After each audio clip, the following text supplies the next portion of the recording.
దట్టమైన సృష్టి ఆరంభకాలం. ప్రపంచం ఇంకా సమతుల్యంగా ఉండే రోజులు. ఆ సమతుల్యాన్ని కాపాడేందుకు బ్రహ్మదేవుడు 2 శక్తులను సృష్టించాడు. అందులో ఒకటి దేవతలు, మరొకటి అసురులు. మొదట్లో వీళ్ళిద్దరూ సమానంగానే ఉండేవాళ్ళు. ఎవరు చెడ్డవారు కాదు, ఎవరు మంచివారు కూడా కాదు. అలా కాలక్రమేణా దేవతలు తమ శక్తిని ఉపయోగించి అసురులను మోసం చేయడాన్ని ప్రారంభించారు. అవమానాలు, అన్యాయం, తిరస్కారం ఇలా ఒకటి తర్వాత ఒకటి అసురుల మనస్సులో కోపాన్ని నింపేశాయి. అలా ధర్మానికి దేవతలు, అధర్మానికి అసురులు అని ప్రపంచం వారిని విడగొట్టింది. ప్రతి కథలో ఏదో ఒక ట్విస్ట్ అనేది ఉంటుంది కదా! అయితే మన కథలో కూడా ఒక ట్విస్ట్ ఉంది. లాస్ట్ వరకి చూడండి. సప్త ఋషులలో ఒకరైన మహర్షి భృగువుడు. ఆయన భార్య కావ్యమాత.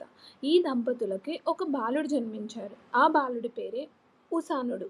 ఈ ఉసానుడు తర్వాత కాలంలో శుక్రాచార్యులు అయ్యారు. చిన్నప్పటి నుంచే అతని తెలివి అసాధారణం. వేదాలు, జ్యోతిష్యం, ఔషధ శాస్త్రం ఏది నేర్చినా క్షణాలలో నేర్చుకునేవాడు. విద్య కోసం అతడు అంగీరస మహర్షి ఆశ్రమానికి వెళ్తాడు. అక్కడ ఇంకొక బాలుడు కూడా ఉంటాడు. అతడే బృహస్పతి. ఇద్దరూ గొప్ప ప్రతిభావంతులే. కానీ ఒక చిన్న విషయం ఒక పెద్ద మార్పుని తీసుకొచ్చింది. గురు అంగీరసుడు తన కొడుకు అయిన బృహస్పతిని మాత్రమే ఎక్కువ శ్రద్ధగా చూపించేవాడు. శుక్రాచార్యుడిని మాత్రం కొంచెం తక్కువగా చూసేవాడు. శుక్రాచార్యుడి మనసులో ఎప్పుడూ ఇదే ఉండేది. ఇద్దరం సమానమే కదా అని. ఆ రోజే అతడు ఒక నిర్ణయం తీసుకున్నాడు. నేను నా మార్గాన్ని నేనే నిర్మించుకుంటా అని చెప్పి. తర్వాత అతడు గౌతమ మహర్షి వద్దని విద్యను పొందడానికి వెళ్తాడు. అతని లక్ష్యం ఒకటే, దేవతలకు గురువు అవ్వాలి. అందుకే ఇంద్రలోకానికి వెళ్ళాడు. కానీ అక్కడ అతని జీవితాన్ని పూర్తిగా మార్చేసిన సంఘటన జరిగింది. ఇంద్రుడు అంటాడు, నీ తల్లి అసుర వంశానికి చెందినది. మేం నిన్ను గురువుగా అంగీకరించలేము అని. ఆ ఒక్క మాటతో శుక్రాచార్యుడి హృదయం అంతా చితికిపోయింది.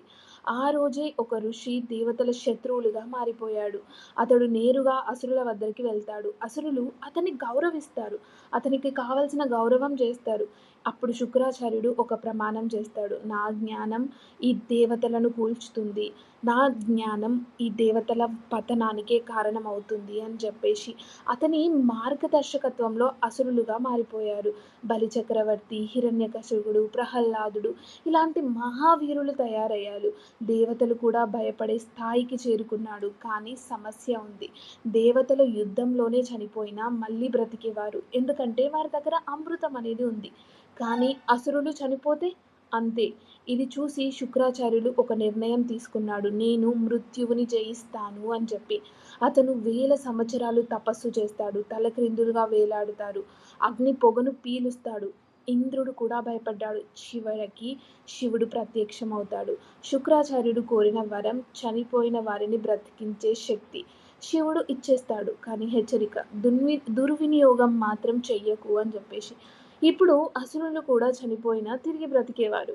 దేవతలకు షాక్ అయ్యేవారు. ఇంద్రుడు తన కూతురుని జయించి పంపించేవారు.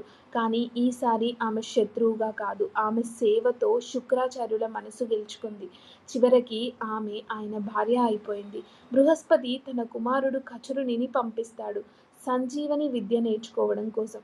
అసురులు అతన్ని ఎన్నిసార్లు చంపినా శుక్రాచార్యుడు మళ్ళీ బ్రతికేవాడు. చివరికి అతన్ని పొడి చేసి శుక్రాచార్యులే తాగేస్తారు. శుక్రాచార్యుడు కడుపులో ఉన్నవాడు. అప్పుడు శుక్రాచార్యుడు ఏం చేస్తాడో తెలుసా? ముందుగా కశికుడిని బ్రతికిస్తాడు. తర్వాత తను చనిపోతాడు. అంత శక్తి ఉన్న వ్యక్తి ఎందుకని తన ప్రాణాలను కోల్పోతాడు? ఎందుకంటే సంజీవని విద్య ఇతరుల కోసం, తన కోసం కాదు అని చెప్పి. శుక్రాచార్యులు చెడ్డవాడు కాదు. అతను అవమానం వల్ల మారిన ఒక మహాజ్ఞాని. ఈ కథ మనకు చెప్పేదేంటంటే గౌరవం మనిషిని నిర్మిస్తుంది. అవమానం చరిత్రను మార్చేస్తుంది అని చెప్పి.